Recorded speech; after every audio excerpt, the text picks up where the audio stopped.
Hi, everyone. Welcome to Steps Podcast. This is episode, you've lost count. That's how you know it's a lot. 67. 67. Thank you very much, Jonathan. No problem. I wasn't sure if it was 66, 67, 68, but point is, we're almost close to my goal of 100, hopefully before the end of the year. And today I have a very special guest.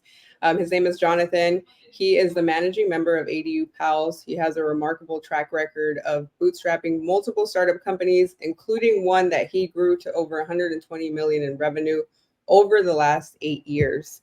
Very impressive. His expertise, experience in team building, innovation, and revenue generating has positioned him as a leading figure in addressing the housing crisis through ADUs development and construction. And as you guys know, every single week or month or whenever I have these episodes, we're really talking about that specific niche.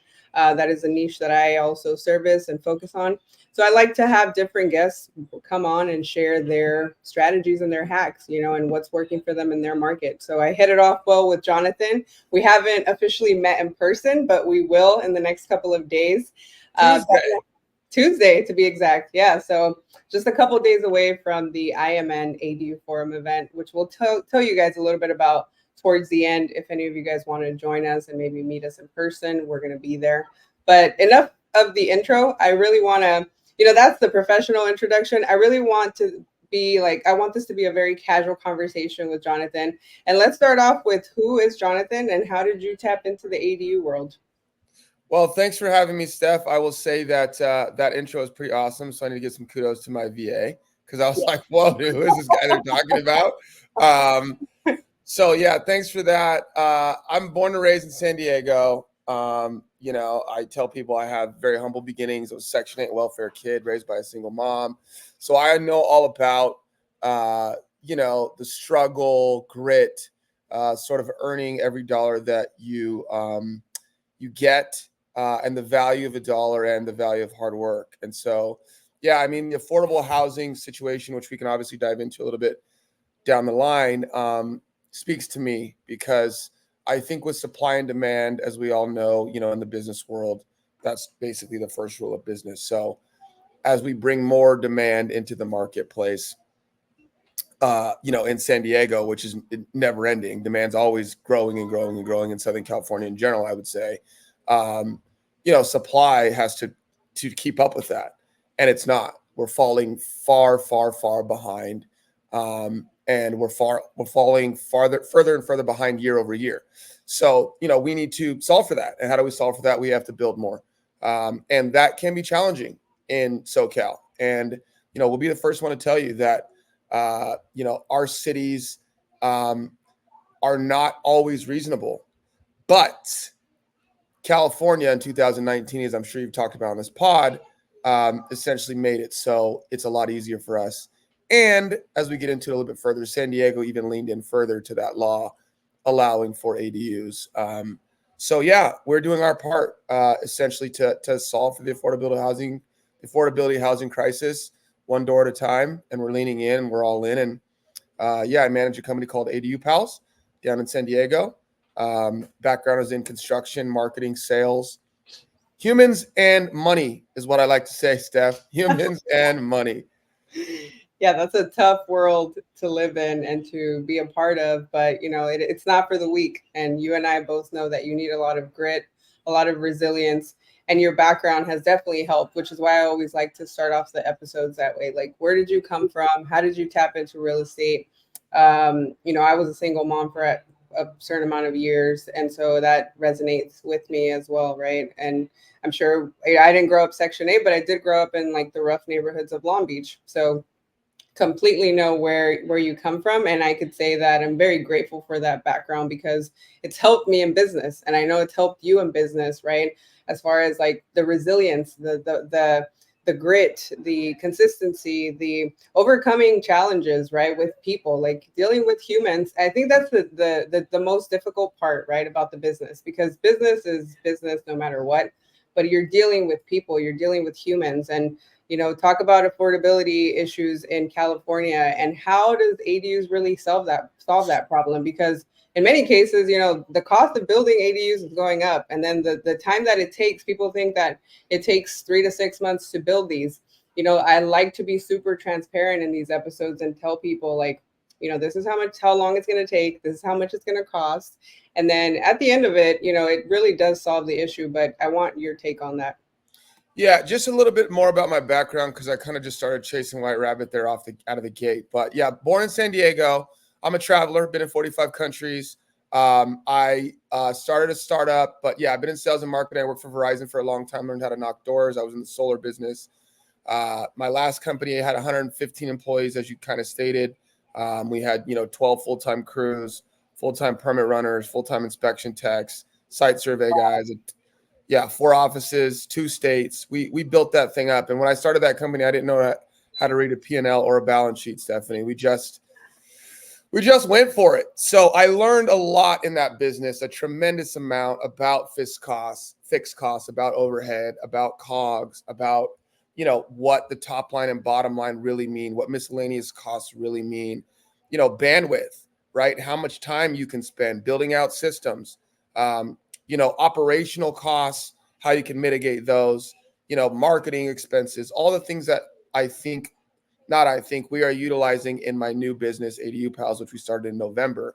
But in that, I had an A license, a B license, so general engineering license, a general contracting license, a C10, which is an electrical contracting license, and a C39, which is a roofing contracting license. So we had general contractors on our staff, and we were building, but I was stretched out. So this business is only focused on real estate, even though I've been an investor in real estate for many years.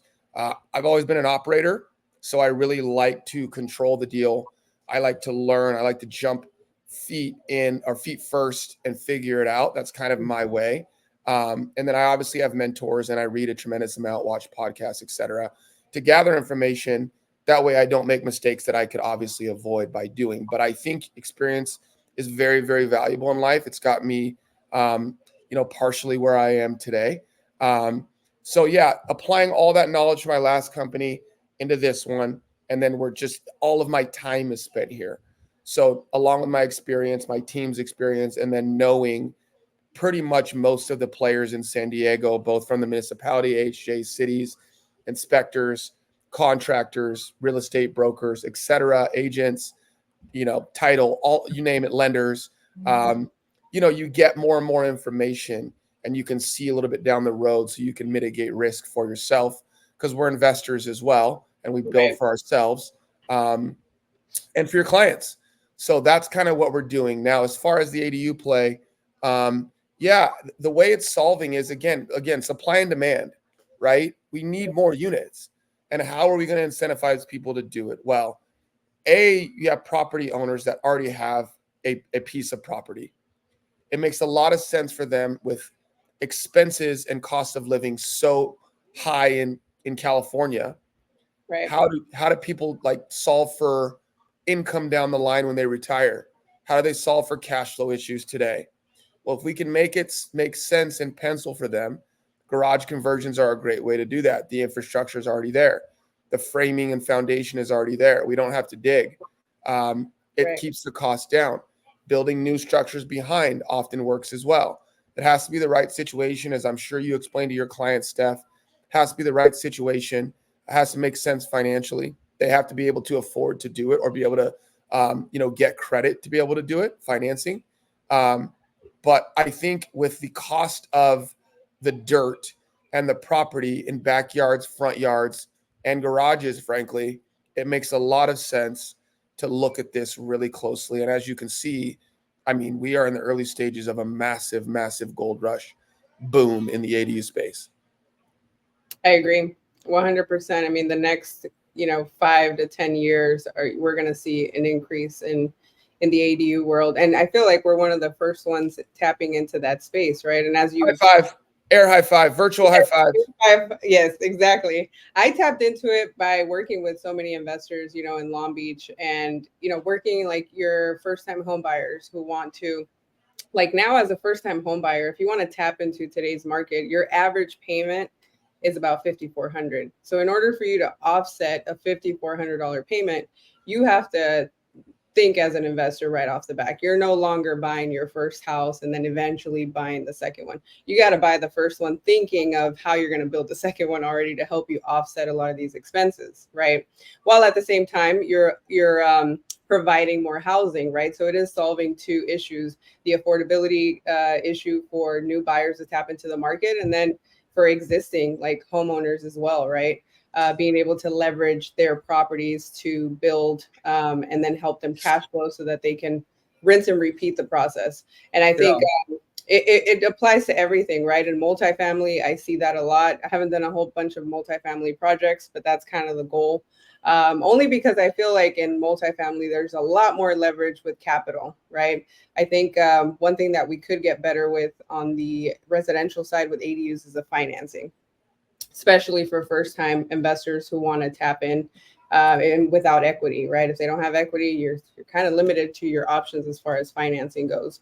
But yeah, 100%. It solves a lot of problems here in Southern California. That's one of the. It has to be the strategy that you have to underwrite for if you're thinking of buying, right? And I'm sure being in the ops world, like, well, what are some of those tips that you give to these investors who are thinking of buying something or probably have something in mind already? Like, how do you pencil it out? What are you calculating, right? What does that look like? So every city is different. We focus on San Diego and SoCal in general. Mhm. We call them 1-and-1s. So the whole state of California essentially now, under the Sacramento mandate that came out in 19 from Newsom, is essentially 1-and-1. So you can build an ADU, an Right. attached or detached, and then you can convert a JADU.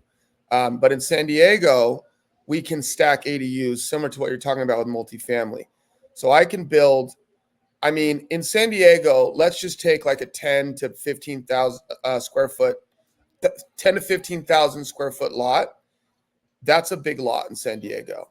Like with a 15,000 square foot lot, I could build, 30 units in some areas of San Diego with no parking, all ADUs.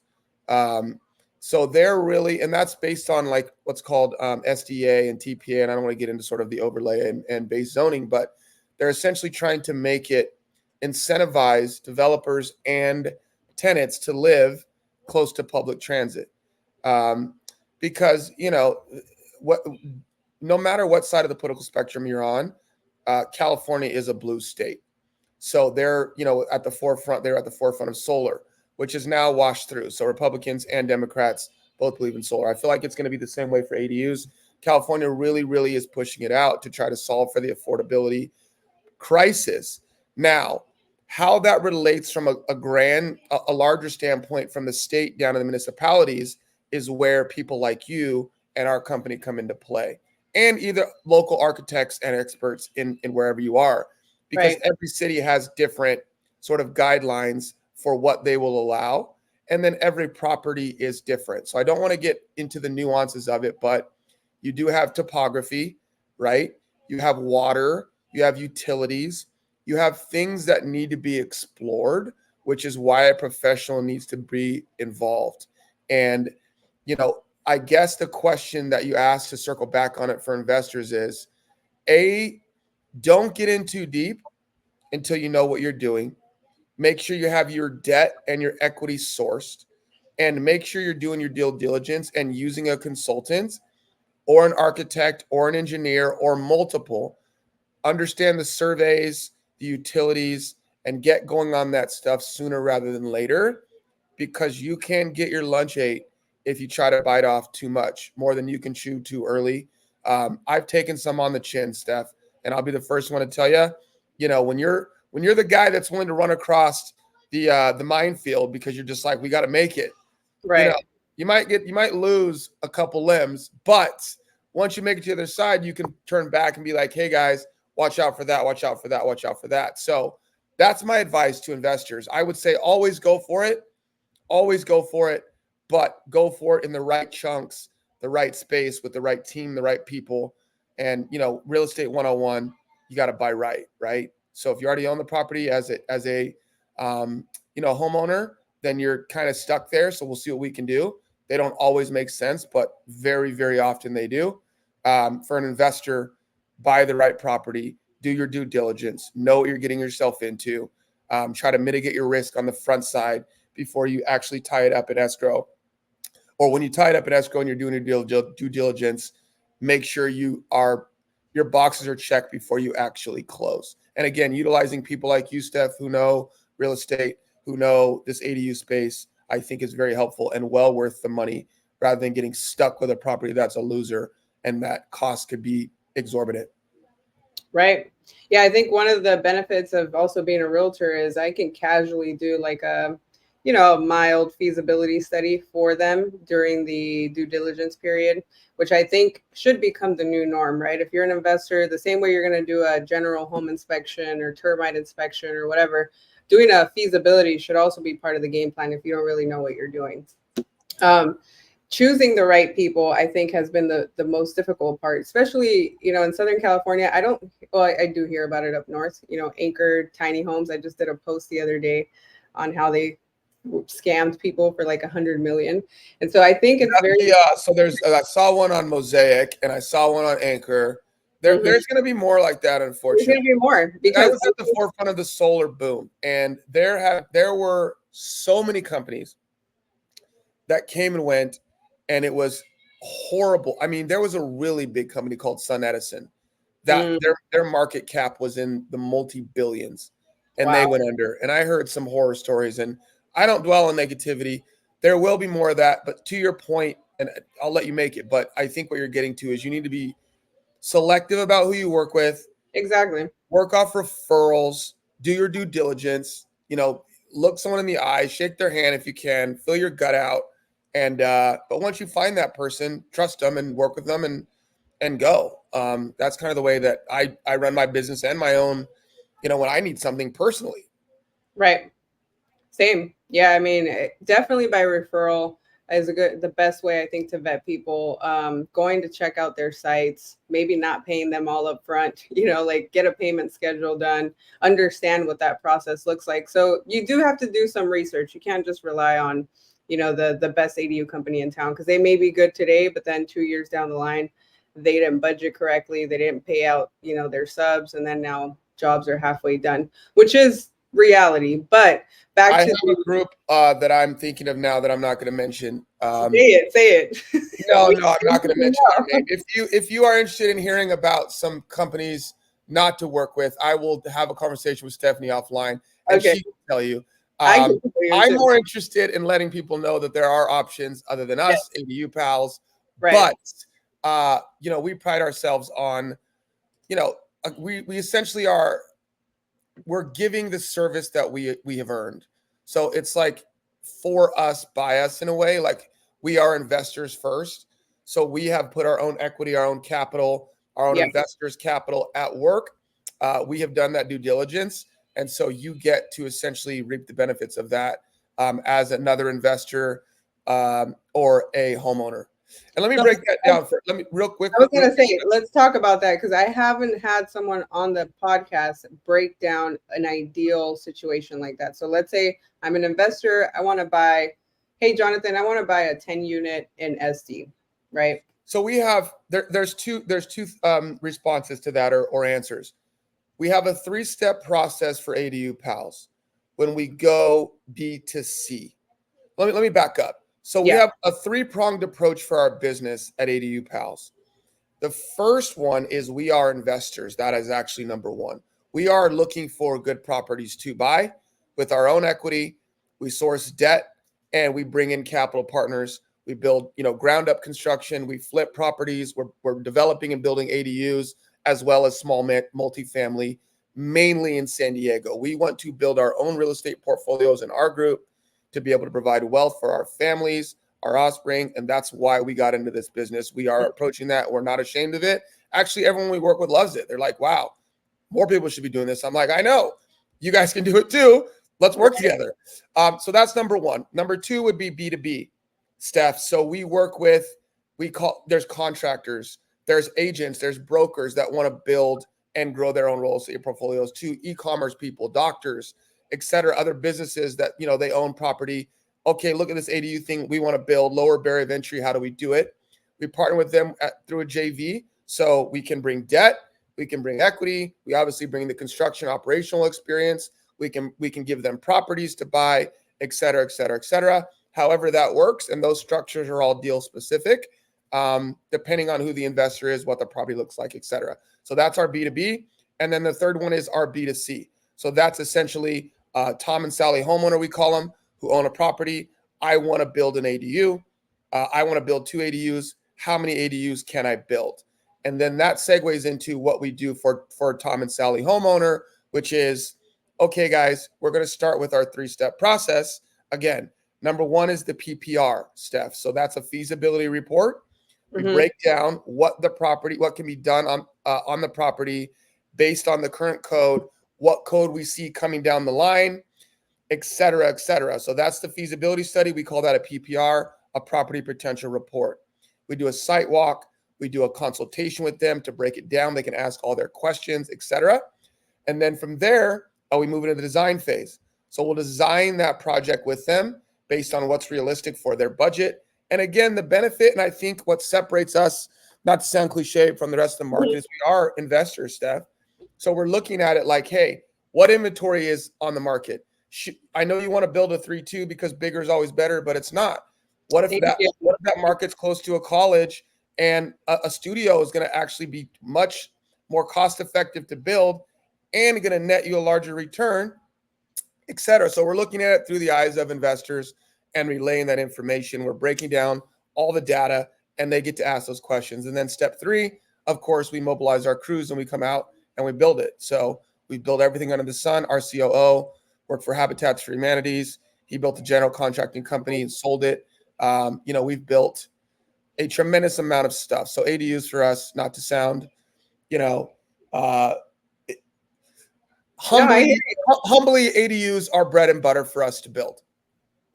I mean, I'm with you. I think I've interviewed so many companies, and there's maybe 2 or 3, right, including you, that wear the investor hat first and foremost before anything else. And I think that's such a great way to relate to the consumer, because that's exactly what they're in it for, right? Or most of the time, that's why they're building. If it's not for income purposes, it's maybe to help out a family member. But either way, it's maybe to help a family member right now with the intention of renting it out in the future. So it serves, flexibility is what I like to say with ADUs. They're very flexible. It can be used for a certain type of thing right now, and then in the future you can switch it up, right? Or vice versa.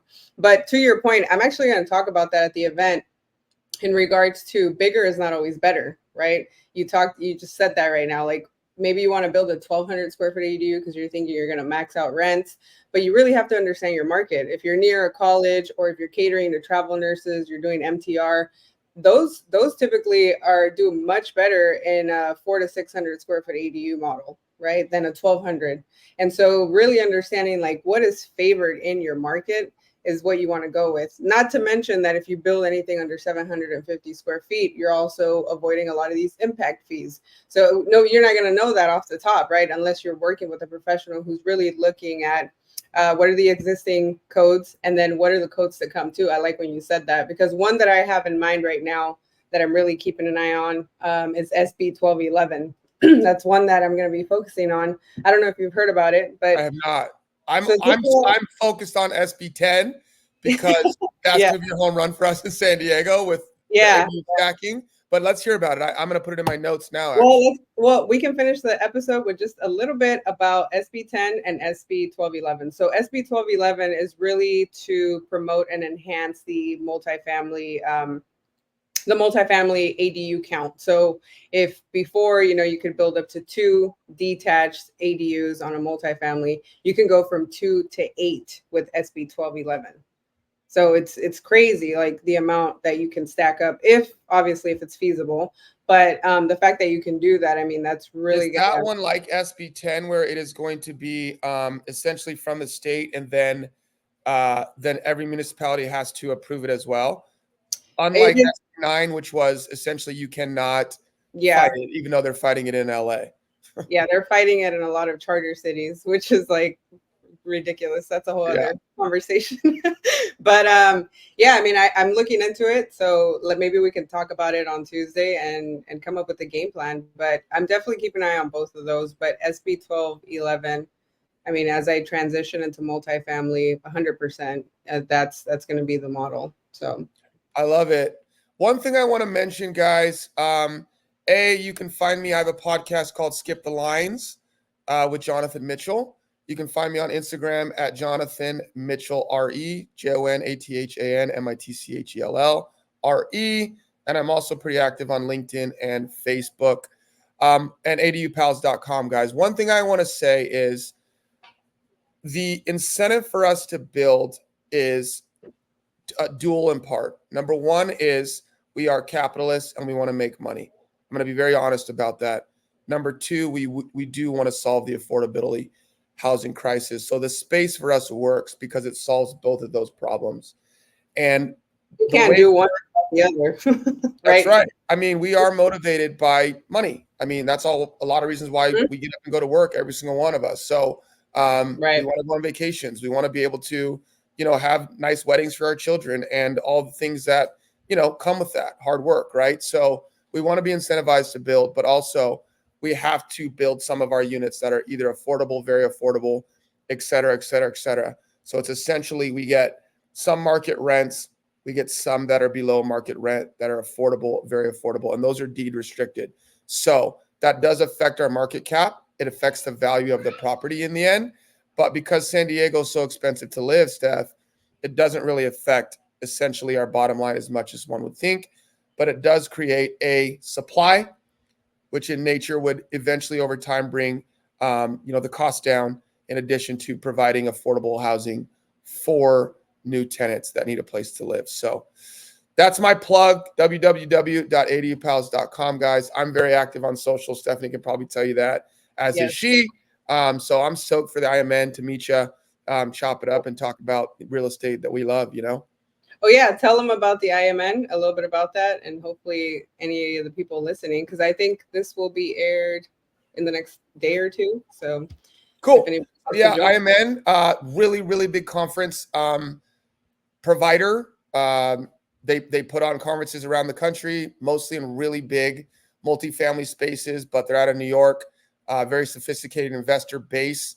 And they are putting on this first inaugural ADU conference in Dana Point here in SoCal because they've had massive demand from all their constituents and people that are in their group and their, that go to their stuff. So it's the first one. They're saying it's going to be a 1.4 million unit industry by 2030. Right. And so, yeah, Stephanie will be on a panel. I will be there on a panel. My COO will be on a panel. And it's probably 400 to 500 people, a lot of family offices, a lot of, people. You talked about equity and debt and capital that's needed to sort of fill some of these gaps in our space. I think Wall Street will be solving for that pretty soon. Mezzanine debt, I don't want to get into all that now, but we'll do part two. We are at the forefront, Steph, of it's going to get fun here in the next couple of years for sure. We are all in. And it's going to be nationwide. One of the markets that I will be tapping into is Florida. And, they don't have a statewide ordinance like Cali does, but they will eventually. I think, we're sort of paving that wave for it to become nationwide. 100%. NorCal, Seattle, Cincinnati. Oregon. I just got back from Austin yesterday. I was in Austin's doing it. They're doing it a different way. Yes, Oregon, huge in Oregon. Yeah, they're and then I think at the ADU Academy earlier this year, and that's hosted by Cole Peterson, which started his first ADU in Oregon. Seattle's already selling them. We didn't even talk about AB 1033, which is a whole other podcast episode. But yeah, I mean, a lot of exciting changes coming. It's just making it a lot more feasible for us to build. And I think people need to take advantage of it, whether you're starting off as an investor, you're a seasoned investor. Just keep an eye on, the ADU play and reach out to us when you're ready to make some moves, some investment moves. Yeah, guys, IMN Tuesday. They're bringing people together. It's how I met Steph, and I'm excited to meet you in person and present. Keep putting out this awesome information to people. Put the word out there. We are both abundance thinkers. There's more work than any of us can do in a day, and there's a lot more coming, guys. So, yeah, it's awesome. Light ahead. Thank you so much. I love your transparency, and I'll see you soon. I'll see you Tuesday. Thank you. Bye-bye.